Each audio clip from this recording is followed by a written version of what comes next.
آج جدید information technology کے دور میں ہمارے بچے لندن سے چلتے ہیں تو ہمیں پل پل کی خبر ہوتی ہے کہ وہ اس وقت کہاں پہنچے ہیں، جبکہ ماضی میں جب ان کا کوئی بزرگ دور دراز یا نزدیک کے سفر پر ہفتہ یا مہینہ بھر کے لیے روانہ ہوتا تھا تو اس کے واپس آنے تک کسی کو اس کے بارے میں اور اسے اپنے گھر والوں کے بارے میں کچھ خبر نہیں ہوتی تھی کہ کون زندہ ہے اور کون دنیا سے گزر گیا ہے۔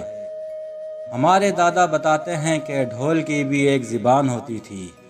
میراثی سورج نکلنے سے پہلے کسی پہاڑی پر چڑھ کر مخصوص دھن میں ڈھول بجاتے اور ارد گرد کے دیہات میں خبر ہو جاتی کہ فلاں فوت ہو گیا ہے۔ اس وقت وسائل نہیں تھے مگر سکون بہت تھا۔ اب سہولتیں تو بہت ہیں مگر سکون نہیں ہے۔ اس دور میں کوئی رویت ہلال کمیٹی نہیں ہوتی تھی۔ اگر مغرب کے بعد چاند نظر آ جاتا تو وہ لوگ اپنے محدود وسائل میں رہ کر خوشیوں بھری بھرپور عید منا لیتے تھے۔ رمضان ختم ہوتے ہی سب عید کی بے پناہ خوشی میں سرشار ہو جاتے تھے۔ گھروں کی صفائی ستھرائی تو پہلے سے ہی شروع ہو چکی ہوتی تھی۔ عید کی رات کو گدیوں پر نئے غلاف اور بستروں پر رنگ برنگی چادر ڈالی جاتی تھی۔ بیٹھک کو نئے سرے سے صاف کیا جاتا تھا۔ نیا میز پوش مہمانوں کے لیے برتنوں کو صاف ستھرا کر کے رکھ دیا جاتا تھا۔ مردوں کو بے چینی ہوتی تھی کہ عید کی رات تک درزی نے کپڑے سی کر نہیں دیے تو کیا ہوگا۔ تیار کپڑوں کا دکان پر ملنے کا کوئی تصور ہی نہیں تھا۔ نہ تو دکان پر سلے سلائے کپڑے ملتے تھے، جو بھی بنانا ہے وہ درزی نے بنانا ہے۔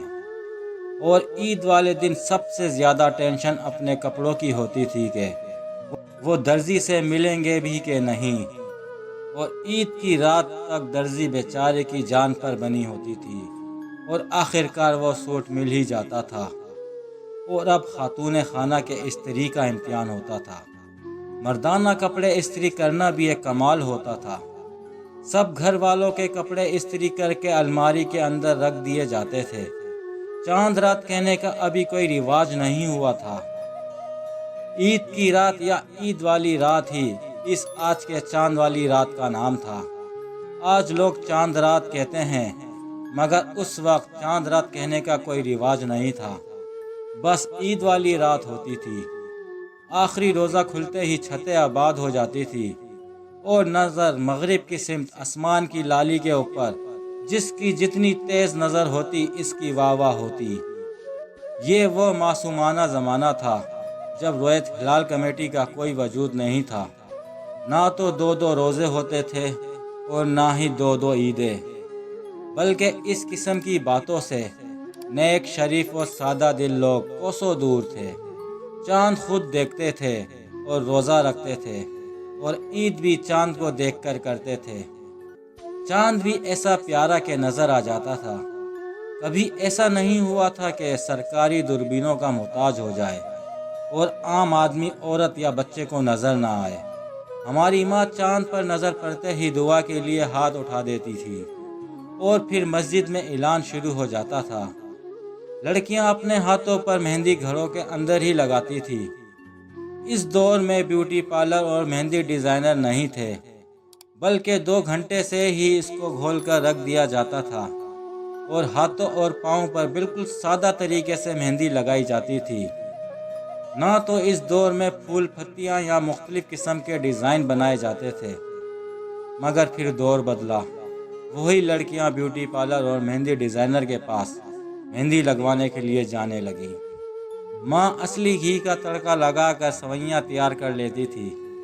شیر خورمے کا رواج کم ہی تھا۔ ابلی ہوئی سوئیاں ملائی، دودھ اور شکر ڈال کر جو شیرنی اس پکوان میں ہوتی تھی وہ خوشبو اور ذائقہ زندگی بھر کبھی نہ ملا۔ عید والے دن بہت تھوڑی کرنسی ملتی تھی، 8 آنے 1 روپیہ 5 روپیہ، اور سب سے بڑی عیدی 10 روپے ہوتی تھی۔ دروازوں کے باہر جھولے لگے ہوتے تھے، سادہ سے کپڑے، ہاتھوں پر مہندی، ہاتھوں میں 1 روپے۔ گلی کی لڑکیاں جھولا جھولنے نکل پڑتی تھی۔ کوئی ڈر کوئی خوف کسی کے قریب بھی نہ بھٹکتا تھا۔ لکڑی کی گاڑی، لکڑی کے جھولے اور تیلیوں سے بنا ہوا لٹو خرید کر لاتے۔ لکڑی کی گاڑی بہت شور کرتی، گھروں میں روٹی پکتی تھی، مرد گھر آ کر کھانا کھاتے تھے، ہمسایوں کا بہت خیال رکھا جاتا تھا، سب کے چہروں پر خوشیاں اور منہ پر عید مبارک ہوتا تھا۔ آج پیچھے مڑ کر دیکھتے ہیں، نہ وہ گلیاں ہیں، نہ گلیوں میں رہنے والے شریف النفس اور سادہ لوگ ہیں۔ ان کی اولادوں نے باپ دادا کے گھر اونے پونے میں بیچ کر بڑے بڑے گھر ویرانوں میں بنا لیے ہیں۔ نہ اب ویسی عید ہے اور نہ اب وہ ویسا چاند ہے جو سب کو نظر آ جاتا تھا۔ ہم نے ترقی تو بہت کر لی، مگر ترقی کے پیچھے اپنا سب کچھ برباد کر لیا۔ وہ سادہ دور تھا، لوگوں میں ادب و احترام، پیار اور محبت اور خوشیاں بانٹنے کا رواج عام تھا۔